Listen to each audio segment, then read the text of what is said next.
The following program is recorded content created by the Truth Network.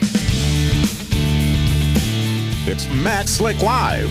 Matt is the founder and president of the Christian Apologetics Research Ministry, found online at CARM.org. When you have questions about Bible doctrines, turn to Matt Slick Live for answers. Taking your calls and responding to your questions at 877-207-2276. Here's Matt Slick.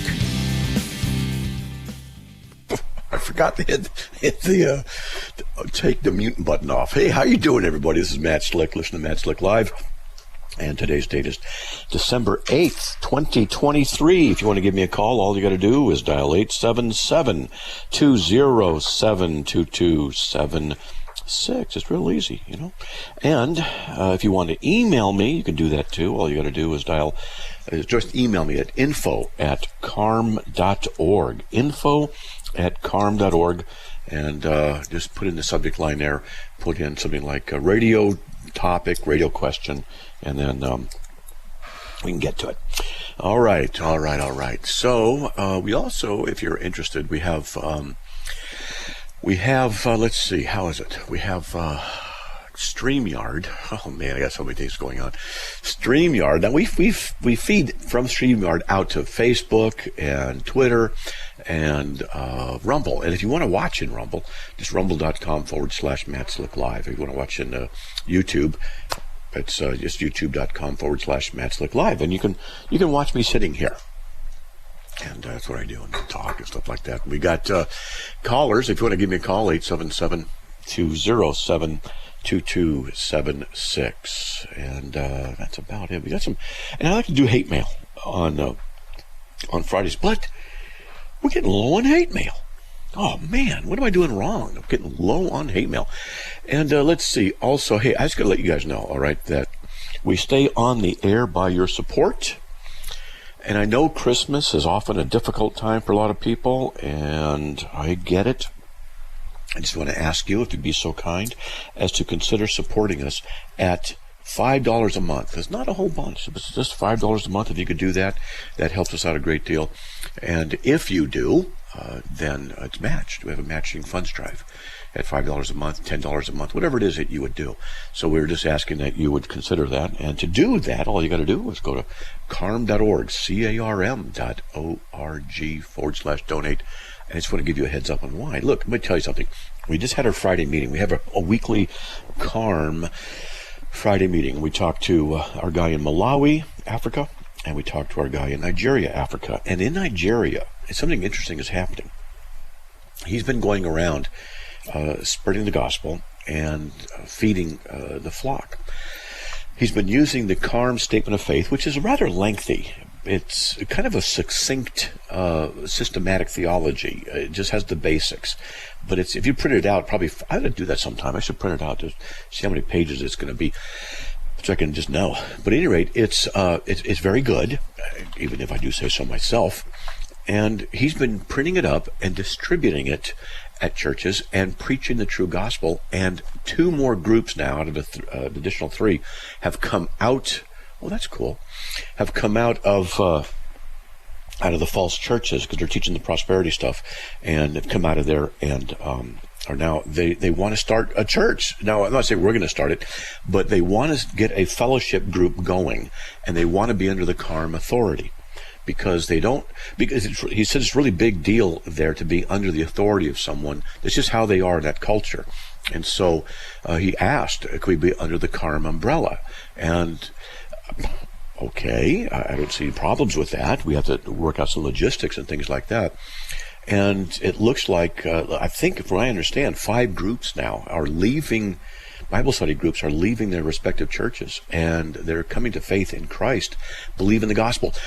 If you like that kind of stuff, if you want to support that kind of a thing, please consider supporting us. We really could use that at the end of the year, especially. We support the missionaries. We have a missionary in Portugal, not Portugal, but he speaks Portuguese, and in Brazil. And we support him, and he feeds children as well as pastors a church, and he works in the Portuguese version of CARM, translating everything into Portuguese, and it's reaching thousands and thousands and thousands of people in Brazil and in Portugal. There's millions of people who speak Portuguese all over the world, and they're using the site. We have Carlos in Bogota, Colombia, and he's very good at theology, and he has translated thousands of articles, thousands or hundreds, I don't know how many hundreds of articles in CARM, and he's fluent in English, fluent in Spanish, knows the theology, and he has been doing the schools, Bible studies, teaching pastors, and working through a university down there, and we're supporting him. You guys, if you are supporting us, that goes in and helps support them, and you get to, you don't even realize how many different avenues of support are being reached.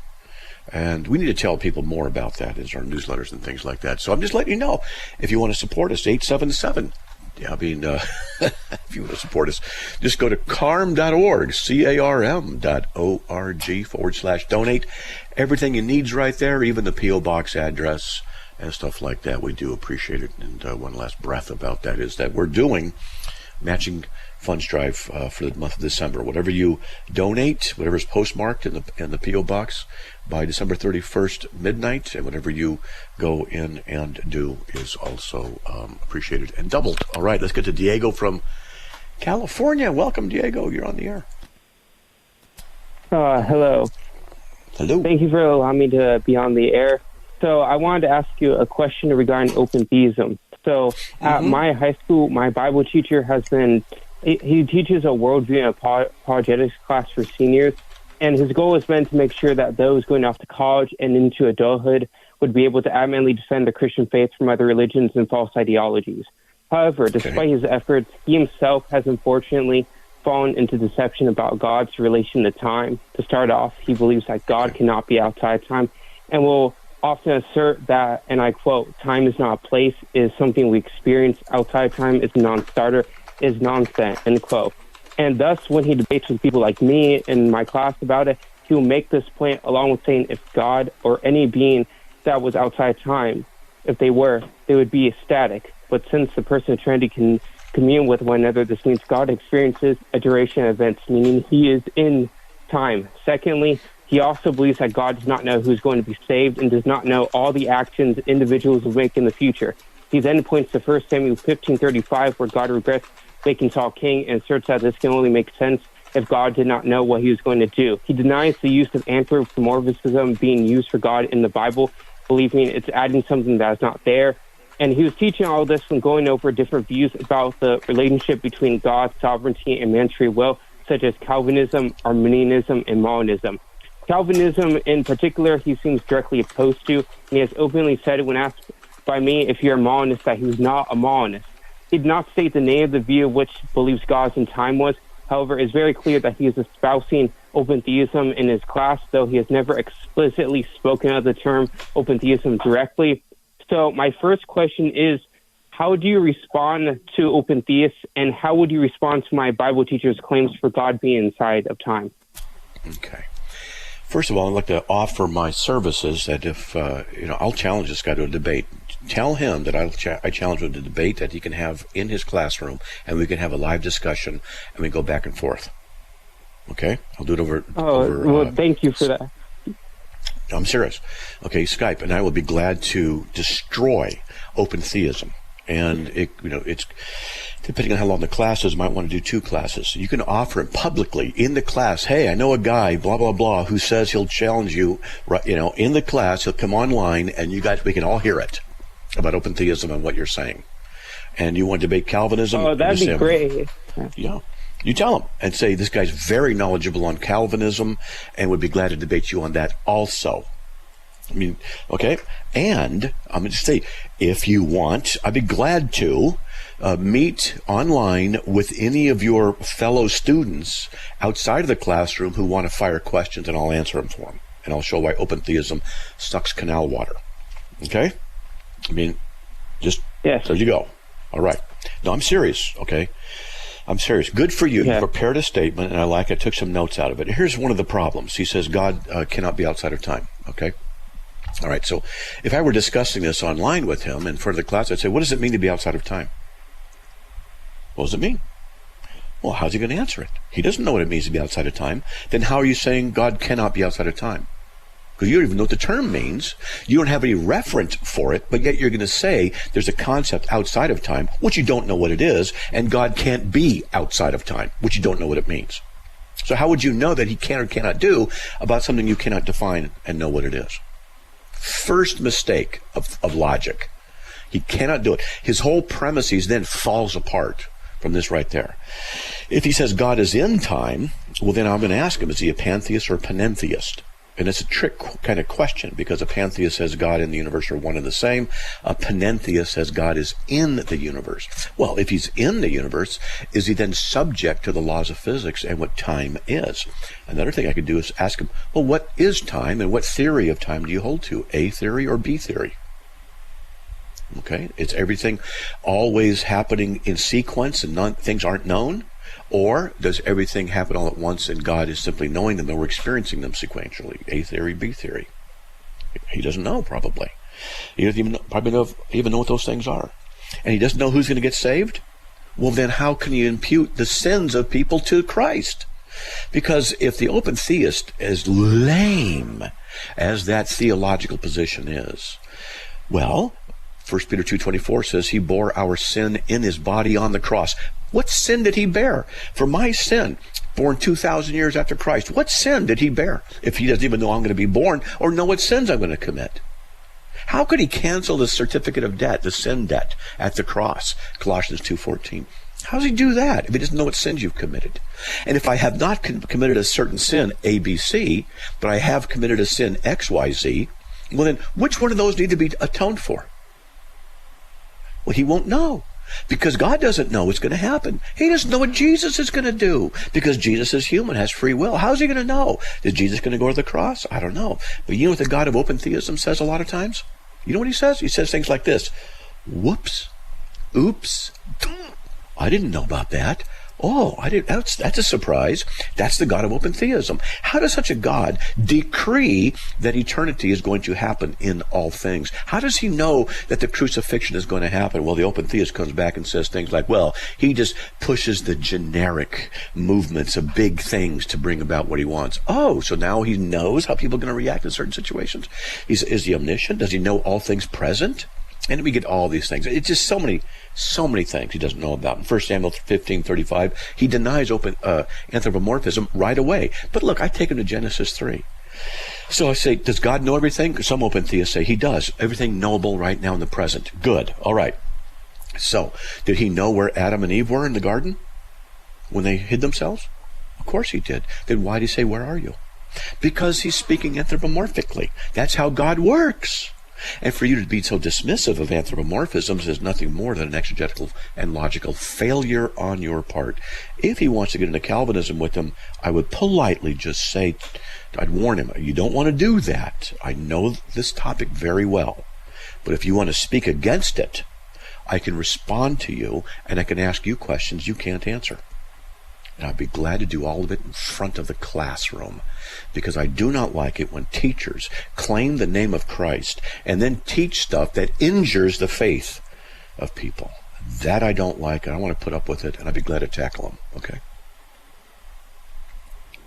Well, thank you for speaking to me about this. I would definitely tell him, because he actually runs a podcast called Educate for Life, which you could find on YouTube. Hold on, we got a break. Hold on. We got a break. We got a break. I want you to say this after the break, okay? Sorry, buddy, we got to go. Hold on. Hey, folks, we'll be right back after these messages. We'll talk to Diego. I wonder if he's in San Diego. Anyway, in California. Be right back. Please stay tuned.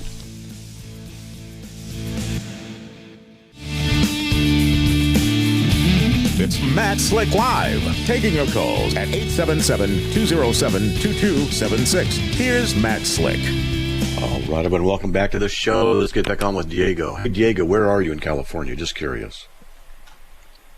I'm in El Cajon. It's in the San Diego County area. Yeah, I know El Cajon. I've been there many times. I used to live in Escondido. So you're Diego from almost basically San Diego. I'm just checking. All right, it's all good. Okay, so you were saying he's got this podcast channel, right? Yeah, I can email information to you about that if you're curious afterwards. And I'll definitely talk to my teacher about that because he loves this kind of stuff. I don't know if he'd be willing to, but I definitely talk to him. And I'll let you know if he's interested in debating you regarding this topic. Sure. And see if you can talk to the kids. I call them kids. I mean, I'm old. But if fellow students, if you could say to them, hey, look, I got this guy named Slick on the radio. We'll talk about this. You can fire questions. Come over to your house or whatever it is, and you do a phone thing, laptop, whatever it is. And I'll just go, like, fine, I'm in. Just fire questions. And I'll show you why open theism doesn't work and how bad it is, if they're interested. Okay? Yeah, okay. And then I have one last question. So why do people believe in open theism, and what do its adherents think makes it beneficial? Like, is there some sort of way they believe that it's easier to get people to turn to Christ through it, or what do they gain from believing it? Well, they gain error, but I don't know what the motives are because they vary from people. But generally speaking, here's a generic principle. Biblically speaking, God is the sovereign king over all things. Humanist philosophy elevates man's freedom, man's thinking, man's rationality. Open theism is the exaltation of man's free will. God cannot know the future because man must have free choices. Therefore, God can't ordain what man chooses because man has to be free. It's a humanist philosophy that's been woven into Christian theology, and the combination is heresy. Okay? Well, thank you for speaking to me about this topic. I was emailing Eric Johnson, who runs the Mormon Research Ministry, about this topic. He said it would be great to talk to you about it, so I'm glad that I did. Thank you for your time. So you're definitely El Cajon, because he was too, and I know Eric and Bill McKeever and stuff like that. So what church is this down there that this is happening at, or at school or whatever? Well, he's not part of the church. My teacher, he's not part of the church, but the church where my school's at is Shadow Mountain. That's what I thought. For the area. Yeah. The Shadow Mountain shouldn't let him teach. If he's going to teach open theism, you might want to go to the staff. Shadow Mountain's supposed to be pretty good. Okay. And Eric, I know, still has connections there. So, at any rate, the guy needs to be corrected. I'd be glad to fly down there and do a public debate on open theism with this guy. Okay? Fly into, just drive over there on the 8, get out to El Cajon and go for it. All right? I can do it. All right? Yep. I'm serious. Yeah. I don't like heresy. Yeah, I'll let him know. Yeah. Thank you. All right, man. God bless, buddy. All right. That was Dago from San Diego. Hey, how about that? I used to live in San Diego County. All right, let's get to Carol from Greensboro, North Carolina. Welcome. You're on the air. Hello. Hello. Hi. Yes, hi. I have a question about the morality before the flood. And how did people know about morality? Was it just word of mouth? Was it written down? Was it innate in them and they just decided to ignore it? Okay, first of all, that's a good question. And second, the morality was begun by God, and the revelation of it by God. Of the tree of the knowledge of good and evil you shall not eat.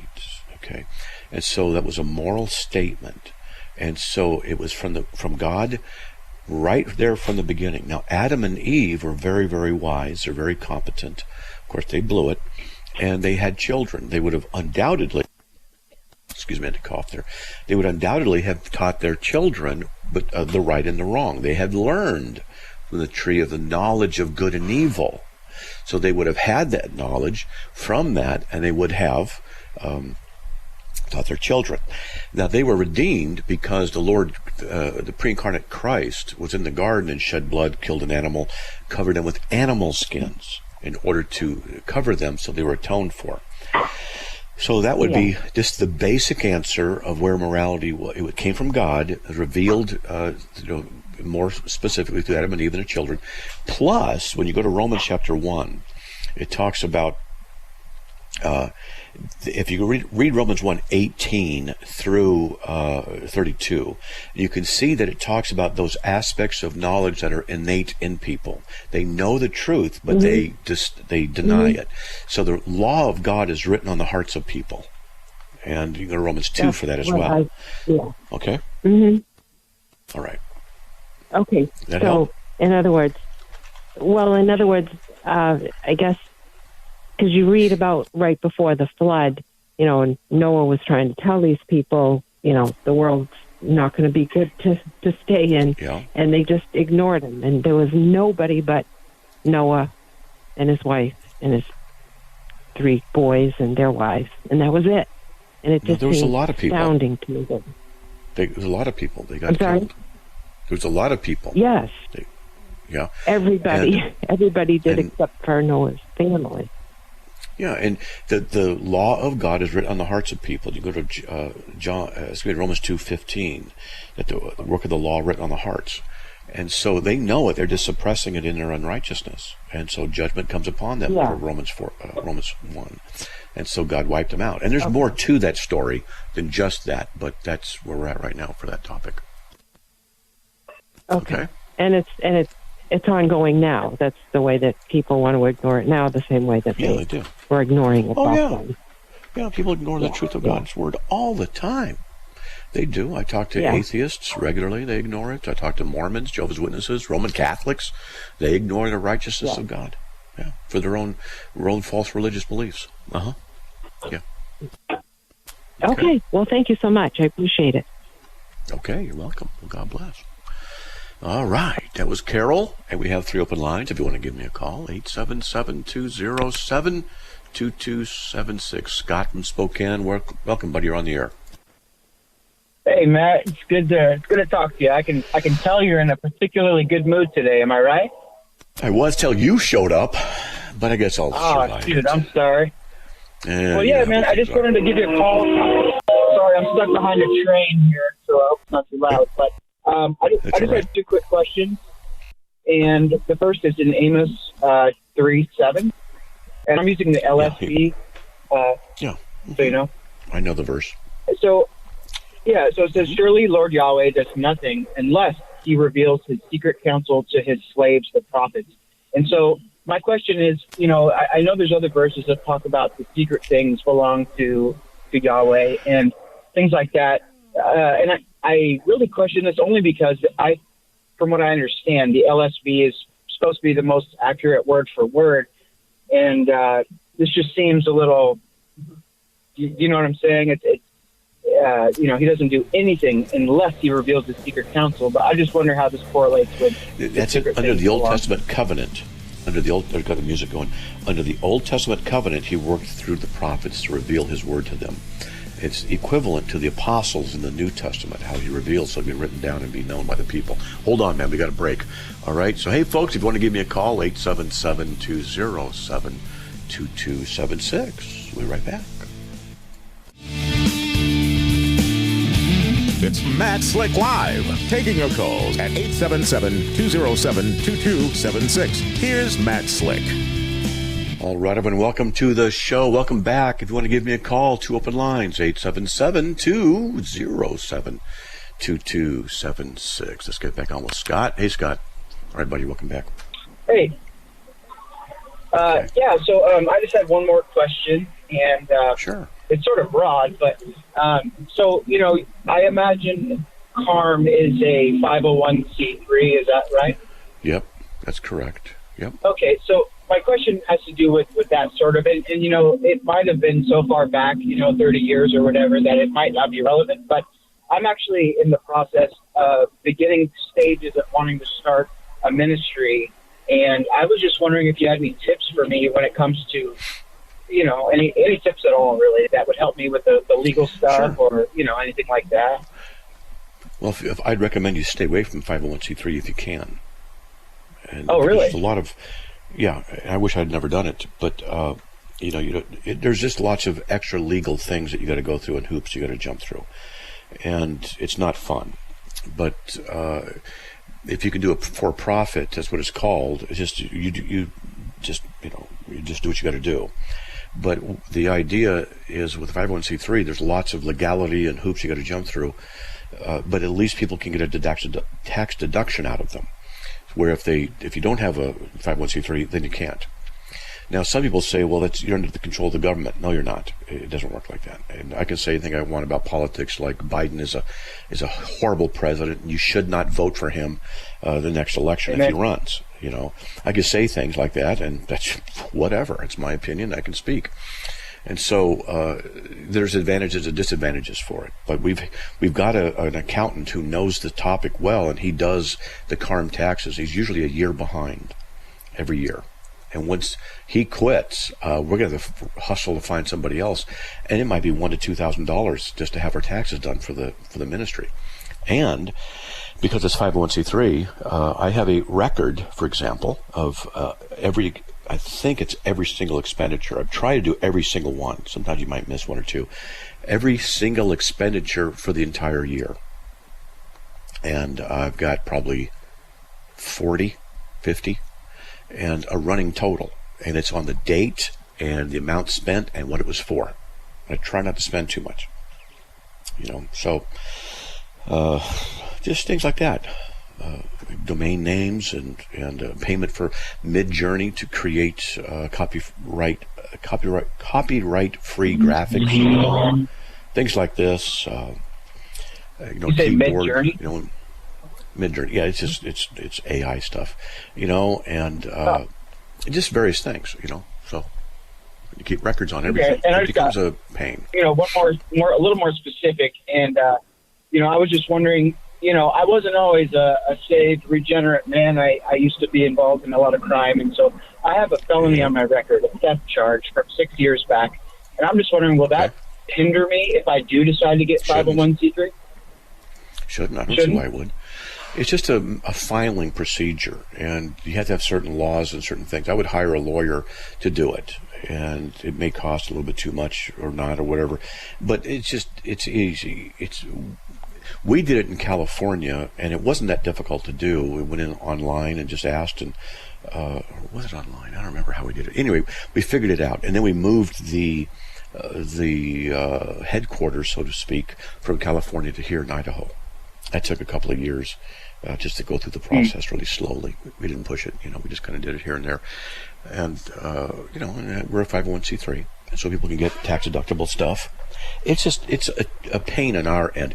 And another thing we got to do, for example, is next month, my wife, she keeps records of all the stuff that people donate. She has to keep records of them, and she does. And I'm glad she's doing it because I hate that kind of stuff. Of course, I love radio. She hates radio. So she does that. And what we have to do is then develop. It's hard to explain. Well, put it this way: we have to send an end of year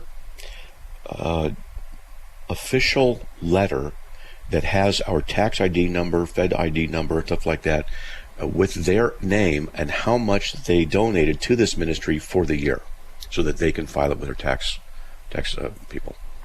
We have to provide that for hundreds of people each year, and it's usually a pain. But we have a friend who helps me run through stuff in a certain system that we can merge. Otherwise, one year we had to literally do cut and paste. It took my wife 2 days of a few hours a day cutting and pasting information into a template and hitting send in Gmail. I mean, it's what it is. It's just stuff like this is what happens. People don't realize how much work is behind the scenes to run this ministry. Like today, I've only been able to do productive development work on CARM for less than 1 hour as far as writing material goes. Just for 1 hour. I had to do several other things, a meeting, and that's fine, no complaints. Meeting and going to the P.O. box and returning phone calls and just taking care of stuff. I haven't even gotten to the emails today, and it's just how ministry is. It just takes work, and it's like any job you have. There's just lots of stuff to it. Praise God. You just need to know what you're getting into, and that's what it is. Okay? All righty. Well, thank you very much. And I will talk to you soon. Have a Merry Christmas, friend. You too, buddy. All right, man. God bless. All right. Well, that was Scott, and we did a thing. He and I and another guy went down to Salt Lake City and did an outreach down there a few months ago. It was fun. Oh, yeah, that's right. Michelle from California, welcome. You are on the air. Thank you. Hi. I'm sure you're familiar with this story about the blind man who Jesus healed. So there's those three accounts where the Gospels that tell the story about the healing of the two blind men by Jesus around Jericho. And I don't know if you're familiar with people who said, and I read, that Luke says the healing occurs as Jesus was entering Jericho, and Mark and Matthew record it happening as Jesus left Jericho. And then Jesus also says that the blind man, where was that spot? There was two men, and one of the accounts says there was one. I mean, you probably have heard that, right? So can you explain it? Mm-hmm. Well, off the top of my head, I don't remember, but it's Mark 10, you said, right? I'm trying to see if I have written... Well, I've got a number. Yeah, it's Mark, Matthew, and Luke. And it's Luke 18, and I believe it's Mark... hang on, I know I should have had it already for you. That's all right. I'm seeing if I've already written on it. That's what I'm looking for. My Bible. I believe it's Mark 10. Okay. And then Luke. Let's see. I don't see it in Mark. Luke 18. And how many blind men did Jesus meet? At Mark 18:35. I've written on that. Two blind men, one blind man, one. There's no contradiction. Matthew 20:29-30 makes it clear that Jesus was leaving Jericho, that there were two blind men sitting by the road. If there were two blind men, then there's certainly at least one as well, because 1 + 1 is 2. And, sometimes the gospel writers don't mention only one, even when someone else is there. It just doesn't mean it's only one. The one focused on was Bartimaeus, both called out for healing. Perhaps Mark and Luke focus on Bartimaeus' account because he was the loudest and most determined, a point worth focusing on for spiritual reasons. God wants us to be persistent in laying our needs before him. So that's one possibility. The other possibility is that there's two accounts, that he could have healed someone going into Jericho as well as coming out of Jericho. There's certainly a possibility there. And by the way, I've been to Jericho. Been there twice, and it's really cool to walk through. And I've literally walked on the walls that fell. It's just awesome. But at any rate, so getting in and getting out could be that. All right. So that's one of the possibilities. Okay. Yeah. My son-in-law was presenting those to me as, the Bible is not accurate. So I didn't know why it would say that. Okay. I can do more research on it, but when people we got nobody waiting, so we can talk about this. Generally, they're critics of the Bible. They're often atheists, and they go to a website that often takes things out of context and just puts things in juxtaposition to try and make a contradiction occur when one isn't there. So one of the things I will do is I'll ask them. Go ahead. He's actually a Bible student at Bryan College in Tennessee. Bryan College in Tennessee. And he's saying the Bible's corrupted? He's trying to get me to... I don't know what he's doing. He's like on this quest to prove something. Okay. I don't understand why he would say that. Okay. I don't know either, but we got a break coming up. So let's talk about the logic of contradictions and things like that. We'll be right back, okay? Because we got to do that. Hey, folks, we'll be right back after these messages. Please stay tuned.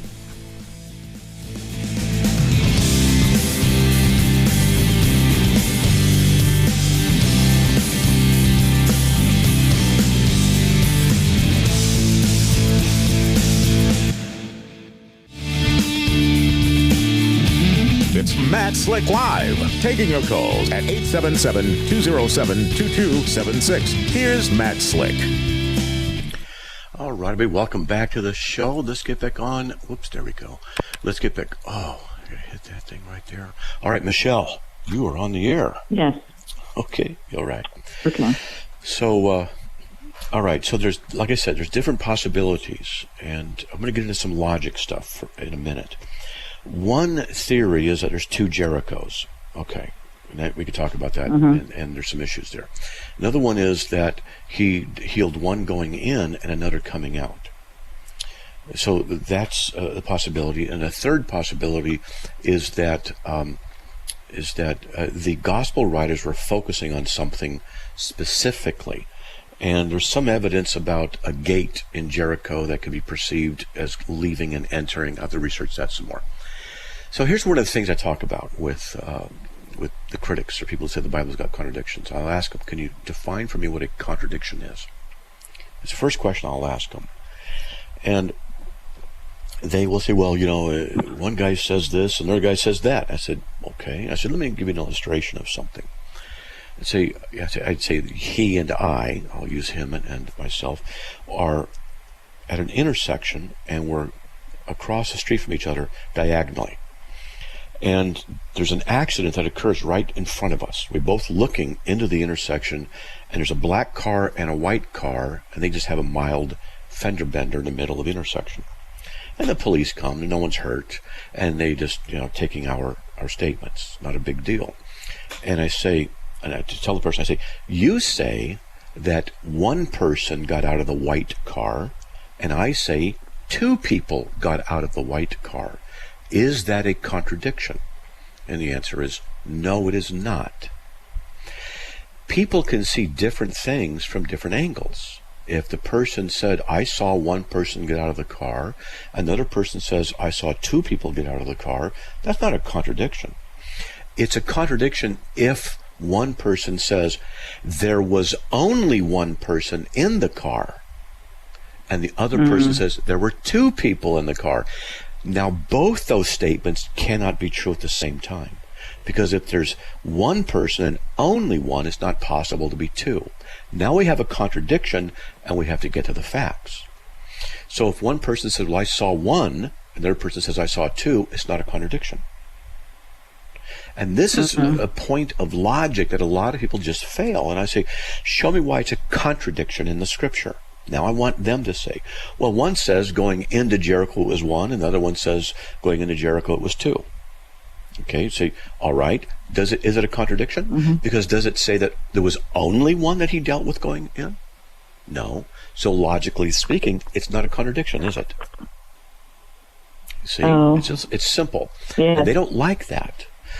They don't like me using logic like that with them. And they'll say, I don't care what you say, it's a contradiction. I say, well, if you don't care what I say, and you don't care about the logic and the truth that's related to this, then why are you even asking? Because you have a belief system that is unassailable, and when logic is presented against it, you don't care. So you're not interested in truth, are you?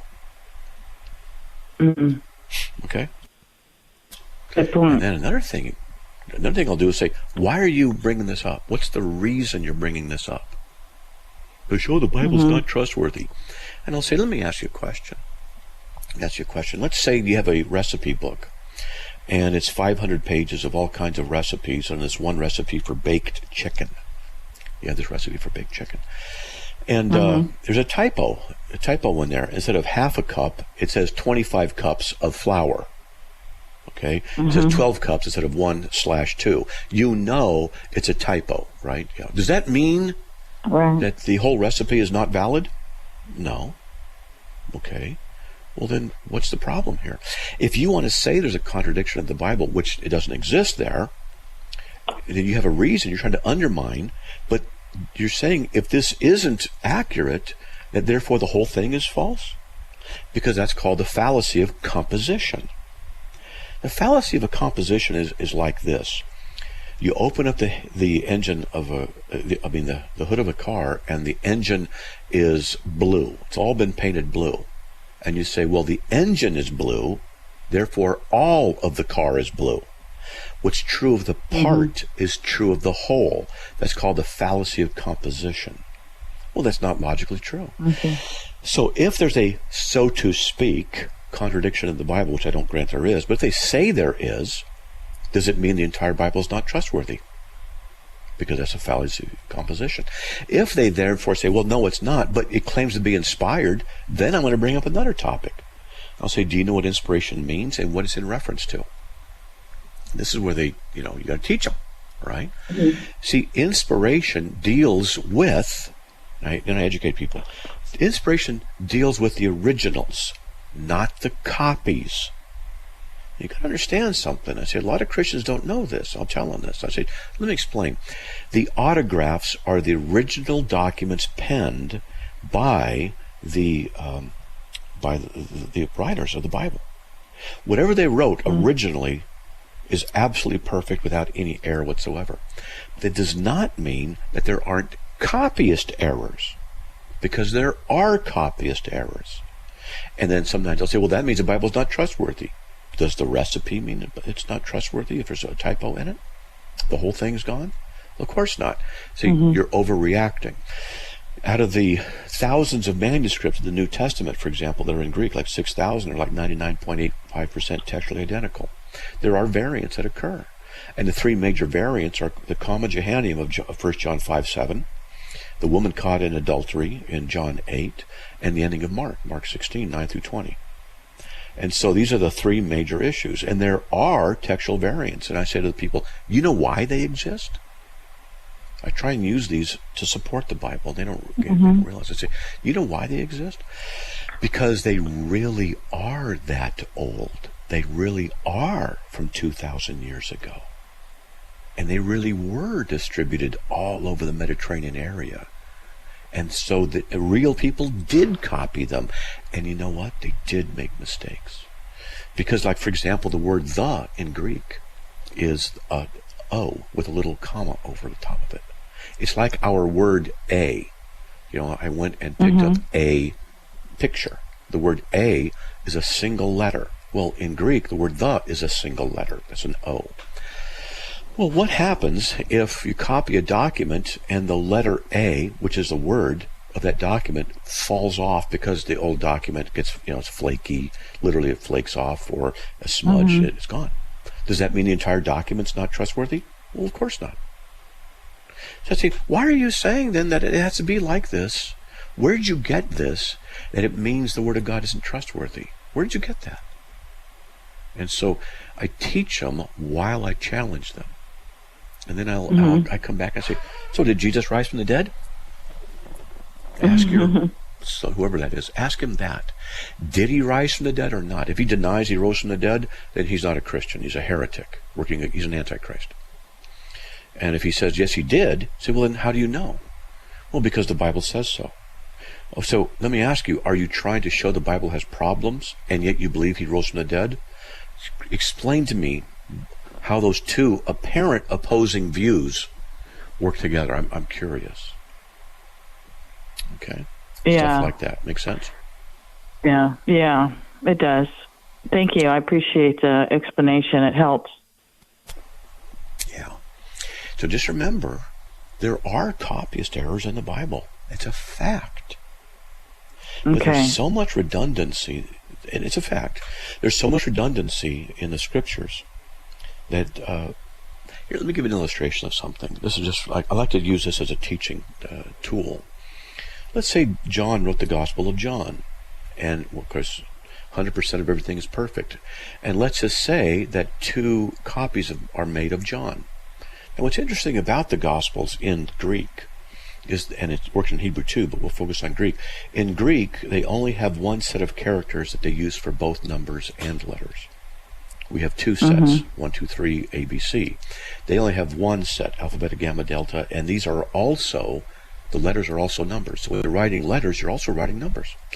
The reason that's important is because when they would copy a document, the original document was written in what's called a codex, which is a page like we have in our books. They call it codex, C-O-D-E-X. And they would write these, the original would be written like that. Okay, so that means then that you could take a piece of paper or parchment, whatever it is you would use, and add up the letters of each row and have a mathematical value, the total. It's a mathematical check. And you could do each letter like that. And you could have these verified and have it as a template next to that particular codex page that these have been verified by 3 people. These are the exact mathematical values of every letter. Then you copy that codex, that one particular page. A scribe would do this. Then what they would do is add up those letters on that copy. And if any of them had a discrepancy, what they would do is either go in and do a marginal correction or cross something out and make a thing, or start the whole page over again. Well, what would they do then? Let's just say the word the O is missing on one. It was at the end of a line and he forgot to put it in. He looked, he was tired. And so now you have a copy that's missing this one letter. Does it mean the entire thing is not trustworthy? No, it doesn't. Because particularly how Greek works, the nominative singular and all that, I won't get into that. And so, okay, so then what they would often do is put in a margin, they would write ha and next to a word that was supposed to be next to. And they would take that codex and they would use it as a teaching page. And it wasn't like to be preached out of, it was to be taught out of, because you knew that little error. Copy error was right there. But it wasn't a problem, because this was expensive to do and time consuming. It's not like, hey, we'll take a picture and I'll email you the picture of the page. It doesn't happen like that. You have to get the paper, the light, you have to get the ink, you got to get the pen, you have to, and then you have these guys who are trained in copying because their profession dealt with this and depended on their accuracy.